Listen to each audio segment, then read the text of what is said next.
घर के मंदिर में जलने वाले दीपक, घंटी रोज धोने वालों, गौर से सुन लो, वरना पूरा घर हो जाएगा बर्बाद। नमस्कार दोस्तों, आप सभी का हार्दिक स्वागत है। भले ही मर जाना, लेकिन पूजा मंदिर में रखी घंटी, मूर्ति और जलने वाले दीपक के साथ यह गलती भूल कर भी मत करना, वरना हो जाओगे बर्बाद। घर में आएगी कंगाली और गरीबी। जी हां भक्तों, क्या पता आप लोग भी इन गलतियों को करते आ रहे हो, जिस वजह से आपके घर में तरक्की नहीं हो रही, रुपया पैसा नहीं आ रहा, घर में कंगाली जैसा माहौल हो गया हो, बार बार प्रयास करने के बाद भी सफलता हासिल नहीं हो रही है। तो इन सब के पीछे का कारण आपके द्वारा की गई गलतियां हैं, जो बिना जानकारी के हम लोग कर बैठते हैं, फिर बाद में हमको रोना और पछताना पड़ता है। इसलिए दोस्तों, आज के इस वीडियो में हम आपको पूजा मंदिर में रखी चीजों और पूजा मंदिर से संबंधित कुछ ऐसी बातें बताएंगे जिन्हें देखने के बाद आप भी कहोगे, वाह गुरुजी, आपने तो मेरी किस्मत ही खोल दी। जी हां दोस्तों, पूज्य गुरुजी ने कहा है कि कुछ लोग ऐसे होते हैं जो पवित्र चीजों को धार्मिक मानकर अपने पूजा मंदिर में रख लेते हैं और वहीं पर सबसे बड़ी गलती कर बैठते हैं। तो प्रिय भक्तों, आज की इस वीडियो में हम आपको बताएंगे कि पूजा मंदिर में कौन सी चीजों को रखना शुभ होता है और कौन सी चीजों को रखना अशुभ होता है। मंदिर में दीपक कितने बजे जलाना चाहिए, दीपक जलाते समय कौन सा मंत्र बोलना चाहिए, घंटी सुबह को बजाना चाहिए या शाम को, शंख को कब बजाना चाहिए तथा कितनी बार, और शंख बजाते समय किस मंत्र का जाप करना चाहिए, इन सभी बातों को हम एक एक करके बताएंगे। और साथ ही प्रिय भक्तों, हम आपको इस वीडियो में बताएंगे कि पूजा मंदिर में जलने वाले दीपक को रोज धोना चाहिए या नहीं, और पूजा मंदिर में कितनी मूर्तियां रखनी चाहिए। इन सभी बातों पर आज हम विस्तार से चर्चा करेंगे।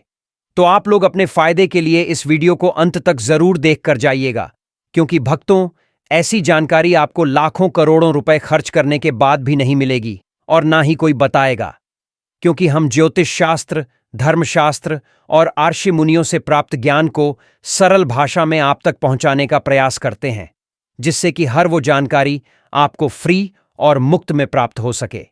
तो आप लोग इस वीडियो को अंत तक जरूर देख लीजिएगा। प्रिय भक्तों, आपको एक बात हम और बता दें कि एक भक्त ने कमेंट करके पूछा था, गुरुजी, हम पूजा पाठ तो बहुत करते हैं, लेकिन हमें पूजा पाठ का कोई फल प्राप्त नहीं होता और हमें नुकसान होता है। तो मैं आपको इस वीडियो में इसके पीछे छुपे रहस्य के बारे में भी बताऊंगा, तो अंत तक वीडियो में बने रहिएगा। और साथ ही प्रिय भक्तों, वीडियो को एक प्यारा सा लाइक जरूर करें और आपके अपने YouTube चैनल को सब्सक्राइब जरूर करें, ताकि ऐसी ही जानकारी आपको सबसे जल्द प्राप्त हो सके। दोस्तों देखिए, बात ऐसी है कि हमारा काम तो है सलाह देने का, हम तो केवल सलाह ही दे सकते हैं। अब आप इसको मानो या ना मानो, आपकी मर्जी। लेकिन भक्तों, एक बात जरूर कहेंगे कि अगर मान लोगे तो आपका बेड़ा पार हो जाएगा। इस वीडियो को अंत तक देखने के बाद आपको किसी भी प्रकार की परेशानी का सामना नहीं करना पड़ेगा। आगे आपकी मर्जी, आप खुद ही इतने समझदार हो। तो चलिए भक्तों, इस वीडियो में हम ज्यादा बकवास न करते हुए वीडियो को शुरू करते हैं। भक्तों, पूज्य गुरुजी कहते हैं कि पूजा हम सभी के जीवन का अहम हिस्सा है और सभी लोग किसी न किसी देवी देवता की पूजा तो जरूर करते हैं। कोई देवी देवता की पूजा करता है तो कोई भगवान श्री विष्णु की पूजा करता है और उनकी पूजा करने का फल भी मिलता है। लेकिन क्या आप जानते हैं कि कई बार छोटी छोटी गलतियां हमारी पूजा का पूरा फल मिलने में रुकावट बन जाती हैं। ये गलतियां अक्सर अनजाने में होती हैं और हम इन्हें छोटी मोटी बात समझकर नजरअंदाज कर देते हैं। हमारे शास्त्रों में इन बातों का विशेष उल्लेख किया गया है, ताकि हम पूजा में पूर्ण फल प्राप्त कर सकें। आज के इस वीडियो में हम बात करेंगे घर के मंदिर में दीपक और घंटी के सही उपयोग और उनकी देखभाल के बारे में। क्या दीपक को रोजाना धोना चाहिए या फिर हफ्ते में 1-2 बार? धातु का दीपक हो तो उसकी सफाई कब करनी चाहिए, और मिट्टी के दीपक का उपयोग किन अवसरों पर करना चाहिए? साथ ही मंदिर में किस प्रकार की घंटी का उपयोग करना चाहिए, इसे कितनी बार बजाना चाहिए और कब बजाना चाहिए? क्या शाम की पूजा में हमें घंटी बजानी चाहिए? इन सभी सवालों के जवाब आपको इस वीडियो में मिलेंगे। भक्तों, इस वीडियो को पूरा देखना बेहद जरूरी है, क्योंकि अधूरी जानकारी कभी कभी गलत वहम पैदा कर सकती है। इसीलिए आप वीडियो को पूरा ही देखें, आधा अधूरा ना देखें। कई लोग होते हैं जो वीडियो को बीच बीच से देखते हैं, काट काट कर देखते हैं। ऐसे व्यक्ति को जीवन में कभी सफलता हासिल नहीं होती।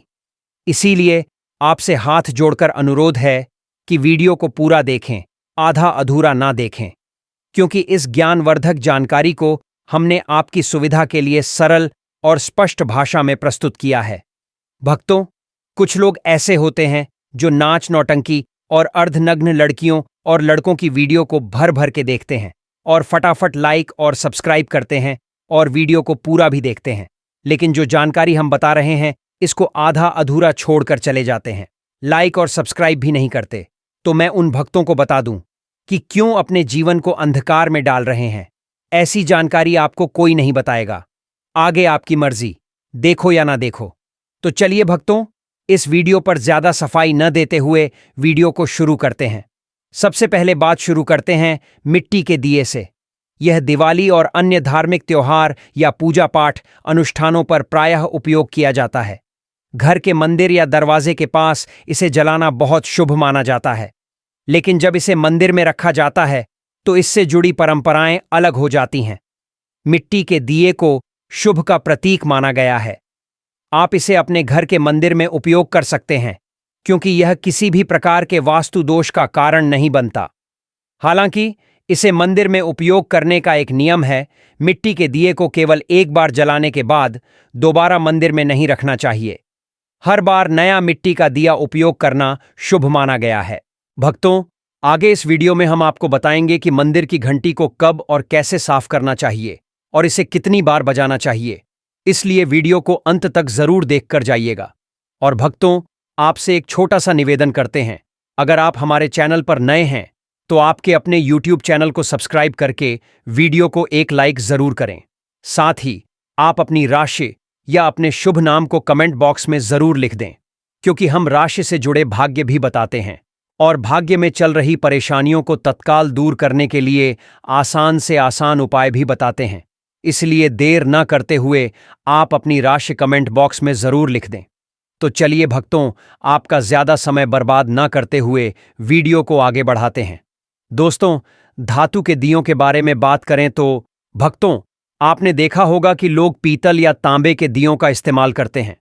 ये दिए न सिर्फ दिखने में सुंदर होते हैं, बल्कि इनका धार्मिक महत्व भी है। अगर आप भी इनका उपयोग करते हैं तो उनकी सफाई बहुत जरूरी है। इन्हें रोज धोकर साफ करना चाहिए और सबसे अच्छा तरीका है गंगा जल से उनकी शुद्धि करना। गंगा जल से इन्हें धोने से दिए की पवित्रता और घर में सकारात्मक ऊर्जा बनी रहती है। इस आदत को रोज अपनाएं, क्योंकि हफ्ते में 1 या 2 बार धोने से ये पूरी तरह से शुद्ध नहीं हो पाते। अब बात करते हैं घर के मंदिर में रखी घंटी के बारे में। घर के मंदिर में अक्सर पीतल की घंटी देखी जाती है। पीतल की घंटी की ध्वनि सकारात्मक ऊर्जा को बढ़ाती है और नकारात्मक ऊर्जा को दूर करती है। ध्यान रखें, घंटी को कभी भी दक्षिण दिशा में न रखें, क्योंकि इसे अशुभ माना जाता है। घंटी को पूजा स्थल के पास या मंदिर के प्रवेश द्वार पर रखना चाहिए। सबसे शुभ घंटी वह होती है जिस पर गरुड़ की नक्काशी बनी हो। इसे गरुड़ घंटी कहा जाता है और यह सबसे उत्तम मानी जाती है। अब जानते हैं कि घर में घंटी को कितनी बार बजाना चाहिए। भोग लगाते समय घंटी को 5 बार बजाना चाहिए। ऐसा करने से भगवान भोग को जल्दी स्वीकार करते हैं। पूजा के दौरान घंटी को जोर से या लगातार नहीं बजाना चाहिए। इसे केवल 3 बार ही बजाना चाहिए। घंटी को हमेशा दाहिने हाथ से बजाएं और मुख सामने की तरफ होना चाहिए। साथ ही भक्तों, घंटी को कभी भी दक्षिण दिशा में नहीं रखना चाहिए, क्योंकि यह किसी भी पूजा सामग्री के लिए अशुभ मानी जाती है। जब भी घंटी मंदिर में रखें तो एक बात का ध्यान रखें, इसका मुख पूजा स्थल की ओर हो। मंदिर में घंटी को सुबह की पूजा में ही बजाना चाहिए। शाम की पूजा में घंटी बजाना अच्छा नहीं माना जाता। इस नियम का पालन करके आप अपने पूजा पाठ को अधिक फलदायक बना सकते हैं। इन्हीं सभी बातों के साथ साथ एक और महत्वपूर्ण बात यह है, जब भी आप किसी मंदिर में जाते हैं, खासकर घर के बाहर के मंदिर में, तो मंदिर में प्रवेश करते समय ही घंटी बजानी चाहिए। मंदिर से बाहर निकलते समय घंटी बजाने की आवश्यकता नहीं होती। जब आप घंटी बजाते हैं तो इसका अर्थ होता है कि आप मंदिर में प्रवेश कर रहे हैं और यह आपके आगमन और उपस्थिति को दर्शाता है। एक बार घंटी बजाने का मतलब है कि आपने भगवान के दरबार में प्रवेश कर लिया है और अब आप उनकी पूजा आरंभ कर रहे हैं। अगर आप 2 बार घंटी बजाते हैं तो इसका अर्थ है कि आप अपनी प्रार्थना या मन की बात भगवान के समक्ष रख रहे हैं। चलिए भक्तों, अब हम आपको कुछ ऐसी बातें बताने जा रहे हैं जिन्हें शायद आपको कोई ना बताए। इसीलिए इन बातों को गौर से सुनिए, जिससे आप भगवान को आसानी से प्रसन्न कर सकते हैं। लेकिन दोस्तों, उससे पहले अगर आपने अभी तक कमेंट बॉक्स में जय माता लक्ष्मी नहीं लिखा है तो जय माता लक्ष्मी जरूर लिखना। जब आप हमारे कमेंट बॉक्स में जय माता लक्ष्मी लिखते हैं तो हमें काफी अच्छा लगता है, और जब आप हमारी वीडियो को लाइक करते हैं तो हमारा मनोबल बढ़ता है। चलिए भक्तों, अब हम जान लेते हैं पूजा मंदिर से संबंधित कुछ जरूरी नियमों के बारे में। भक्तों, सबसे पहली बात तो यह है कि पूजा करते समय आपका मुख हमेशा पूर्व दिशा की तरफ होना चाहिए। यह दिशा शुभ मानी जाती है क्योंकि इससे वातावरण में सकारात्मक ऊर्जा का संचार होता है। हालांकि पश्चिम दिशा की तरफ मुंह करके भी पूजा की जा सकती है, लेकिन पूर्व दिशा की ओर बैठना सबसे लाभकारी है। ध्यान रखें, घर की सीढ़ियों के करीब पूजा घर या पूजा स्थान बनाना शुभ नहीं माना जाता। इससे पूजा स्थल में नकारात्मक ऊर्जा का संचार हो सकता है। अगली बात, भक्तों, पूजा घर में या घर के मंदिर में भगवान का आसन हमेशा ऊंचा होना चाहिए। यानी जहां आप बैठ रहे हैं, भगवान का आसन उससे कम से कम 10 इंच ऊंचा होना चाहिए। भगवान की मूर्ति या प्रतिमा की स्थापना जमीन पर करना अशुभ माना जाता है। इसीलिए भगवान का आसन ऊंचा रखना जरूरी है ताकि पूजा स्थल में सकारात्मकता बनी रहे और ऊर्जा का प्रवाह सही दिशा में हो। अगली बात, भक्तों, पूजा करते समय भक्तों को हमेशा किसी चटाई पर बैठना चाहिए। यह न केवल आरामदायक होता है बल्कि पूजा में मनोबल और एकाग्रता भी बढ़ाता है। भक्त छोटे आसन पर बैठकर भी पूजा कर सकते हैं, लेकिन यह सुनिश्चित करें कि आपका आसन भगवान के आसन से ऊंचा ना हो। इस तरह पूजा करने से भगवान के प्रति श्रद्धा और सम्मान प्रदर्शित होता है। अगली बात, भक्तों, पूजा घर में सड़े गले, बासी या मुरझाए हुए फूल नहीं रखने चाहिए। इन फूलों को पूजा में शामिल करना अशुभ माना जाता है। हमेशा ताज़ा और खिले हुए फूल ही पूजा में उपयोग करें। जब पूजा घर के फूल मुरझा जाए या काले पड़ जाए तो इन फूलों को मिट्टी में दबाने की सलाह दी जाती है ताकि नकारात्मक ऊर्जा दूर हो सके और आपके घर में पवित्रता बनी रहे। अगली बात, भक्तों, जिस कमरे में आप सोते हैं उसमें कभी भी घर का मंदिर बनाना सही नहीं माना जाता। यदि आपके सोने के कमरे में मंदिर बनाने की जगह हो और आपको मंदिर बनाना ही पड़े तो ध्यान रखें कि मंदिर को रात के समय ढक कर रखें। आप मंदिर पर पर्दा भी लगा सकते हैं ताकि रात के समय वहां से निकलने वाली सकारात्मक ऊर्जा आपके सोने की जगह को प्रभावित न करे। इन नियमों का पालन करने से घर में शांति और समृद्धि बनी रहती है और आपकी पूजा और ध्यान में भी गहरी एकाग्रता प्राप्त होती है। अगली बात, भक्तों, सनातन परंपरा के अनुसार किसी भी देवी देवता की पूजा कभी भी काले कपड़े पहनकर नहीं करनी चाहिए। ऐसा माना जाता है कि काले वस्त्र पहनने से मन में नकारात्मक भाव उत्पन्न होते हैं जो पूजा की ऊर्जा को प्रभावित कर सकते हैं। इसलिए हमेशा शुभ और हल्के रंग के कपड़े पहनें ताकि मन में सकारात्मकता और शांति बनी रहे। चलिए भक्तों, सबसे पहले हम आपको घर के पूजा मंदिर में रखी जाने वाली चीजों के बारे में कुछ महत्वपूर्ण नियम बता देते हैं कि कौन सी चीज पूजा मंदिर में नहीं रखनी चाहिए। भक्तों, सबसे पहली बात तो यह है कि एक से ज्यादा देवी देवता की तस्वीर न रखें घर के पूजा मंदिर में।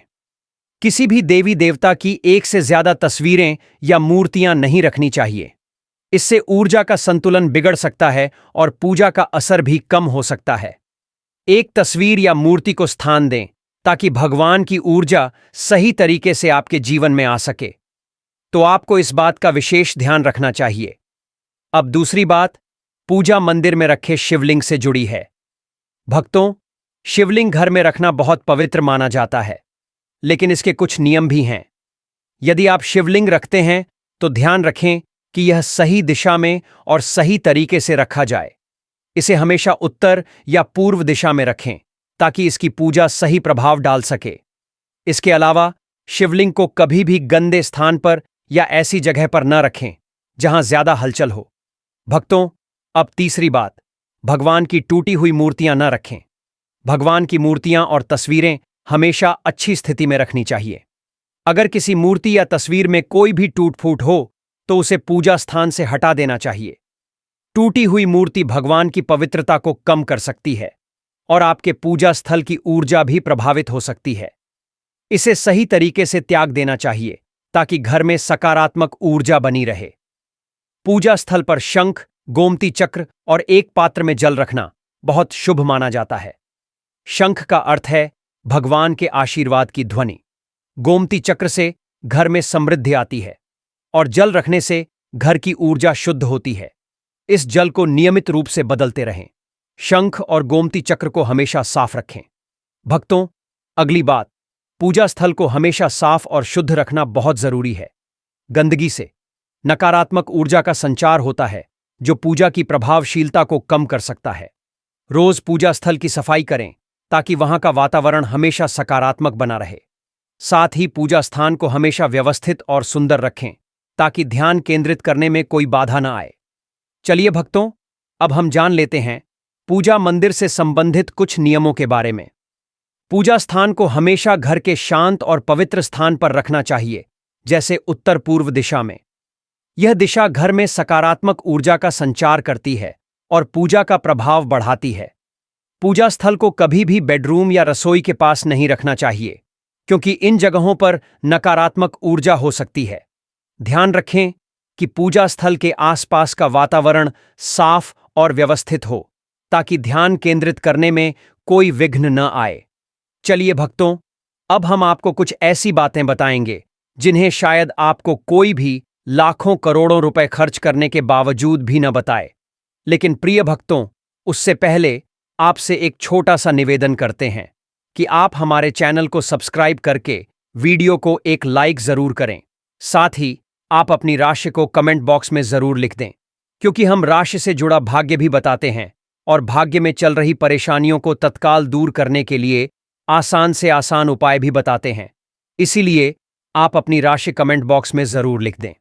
चलिए भक्तों, अब हम जान लेते हैं पूजा मंदिर में रखे दीपक और दीपक जलाने से संबंधित कुछ महत्वपूर्ण नियम के बारे में।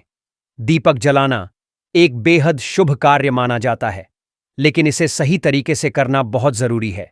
सही तरीके से दीपक जलाने से भगवान की कृपा प्राप्त होती है और घर में सकारात्मक ऊर्जा का वास होता है। तो आइए जानते हैं दीपक जलाने के नियम, जो न सिर्फ आपकी पूजा को प्रभावी बनाते हैं, बल्कि वास्तुशास्त्र और ज्योतिष शास्त्र के अनुसार आपके घर की ऊर्जा को भी संतुलित करते हैं। सबसे पहली बात, भक्तों, पूजा में दीपक का स्थान बहुत महत्वपूर्ण होता है। इसे हमेशा भगवान की मूर्ति के सामने रखें ताकि दीपक की रोशनी भगवान के आशीर्वाद और कृपा का प्रतीक बने। इस तरह से दीपक का प्रकाश आपके पूजा स्थल को पवित्र और ऊर्जा से भरा हुआ रखता है। हिंदू धर्म में ईश्वर की पूजा में दीपक जलाने के कुछ खास और महत्वपूर्ण नियम बताए गए हैं। जैसे, कभी भी खंडित दिया नहीं जलाना चाहिए, क्योंकि ऐसा करने से पूजा में अपवित्रता आ सकती है। इसी तरह पूजा के समय 2 दीपक एक साथ नहीं जलाने चाहिए, क्योंकि इससे ऊर्जा का संतुलन बिगड़ सकता है। तेल और घी का दिया तो भूलकर भी एक साथ नहीं जलाना चाहिए, क्योंकि दोनों की ऊर्जा अलग होती है और इससे पूजा की शक्ति प्रभावित हो सकती है। दूसरी बात, भक्तों, वास्तुशास्त्र के अनुसार घी का दीपक हमेशा बाएं तरफ और तेल का दीपक दाएं तरफ रखें। ऐसा करने से पूजा स्थल में ऊर्जा का संतुलन बना रहता है और घर में सकारात्मक प्रभाव पड़ता है। तेल और घी दोनों दीपों का संयोजन बहुत शुभ होता है, लेकिन सही दिशा में उनका स्थान तय करना जरूरी है। प्रिय भक्तों, तीसरी बात, ज्योतिष शास्त्र के अनुसार दीपक को कभी भी पश्चिम दिशा में नहीं रखना चाहिए। पश्चिम दिशा को नकारात्मक ऊर्जा की दिशा मानी जाती है और दीपक को इस दिशा में रखने से पूजा का प्रभाव कम हो सकता है। दीपक को उत्तर या पूर्व दिशा में रखना सबसे अच्छा होता है। यह दिशा पूजा में सकारात्मक ऊर्जा का संचार करती है और आपकी पूजा को फलदायी बनाती है। चौथी बात, दीपक जलाते समय हमेशा ध्यान रखें कि उसकी बत्ती का मुंह पूर्व या उत्तर दिशा की तरफ हो। यह दिशा सकारात्मक ऊर्जा की दिशा मानी जाती है और इससे आपकी पूजा में बढ़ी हुई शक्ति और प्रभाव का अनुभव होगा। साथ ही भक्तों, पूजा में घी के दीपक में रुई की बत्ती और तेल के दीपक में लाल मौली वाली बत्ती का उपयोग करें। यह परंपरा वास्तुशास्त्र और ज्योतिष शास्त्र दोनों में ही शुभ मानी जाती है। रुई की बत्ती से दीपक का प्रकाश साफ और स्थिर होता है, जबकि लाल मौली वाली बत्ती से वातावरण में सकारात्मक ऊर्जा का प्रवाह होता है। पांचवीं बात, नवरात्रि में खास ध्यान रखें कि मां दुर्गा और मां लक्ष्मी के सामने गोल बाती का दीपक नहीं जलाना चाहिए। इससे पूजा में कोई अनिष्ट प्रभाव उत्पन्न हो सकता है। नवरात्रि और विशेष अवसरों पर दीपक का आकार और बत्ती का प्रकार ध्यान से चुनें ताकि देवी देवताओं की कृपा प्राप्त हो। साथ ही भक्तों, घी का दीपक जलाने के बाद तुरंत तेल का दीपक नहीं जलाना चाहिए। दोनों दीपों के जलने के बीच कुछ समय का अंतर होना चाहिए ताकि वातावरण में शुद्धता और संतुलन बना रहे। इसे ध्यान में रखते हुए दीपक का सही समय और तरीका अपनाएं। भक्तों, छठवीं बात, दीपक को उस समय जलाना चाहिए जब भगवान जाग रहे हों, जैसे सुबह और शाम के समय। सुबह पूजा करते समय दीपक जलाएं और फिर संध्या आरती के लिए दिया जलाएं। यह समय विशेष रूप से पूजा और ध्यान के लिए सर्वोत्तम होता है और इस समय दीपक जलाने से सकारात्मक ऊर्जा का प्रवाह होता है। सातवीं बात, भक्तों, दीपक जलाने का न सिर्फ धार्मिक महत्व है, बल्कि यह वास्तुशास्त्र और ज्योतिष शास्त्र में भी महत्वपूर्ण स्थान रखता है। दीपक जलाना घर में सकारात्मक ऊर्जा का संचार करता है और घर के 7 चक्रों को संतुलित करता है। यह नकारात्मकता को दूर करता है और वातावरण को शुद्ध करता है। दीपक की रोशनी से न केवल घर की ऊर्जा बदलती है, बल्कि मानसिक शांति भी मिलती है। इसलिए ध्यान रखें कि पूजा में दीपक जलाते समय ऊपर बताए गए सभी नियमों का पालन करें। इससे आपकी पूजा और जीवन में भगवान की कृपा हमेशा बनी रहती है और घर में सकारात्मकता का प्रवाह निरंतर होता रहता है। प्रिय भक्तों, आपको यह वीडियो कैसा लगा, हमें कमेंट में जरूर बताएं।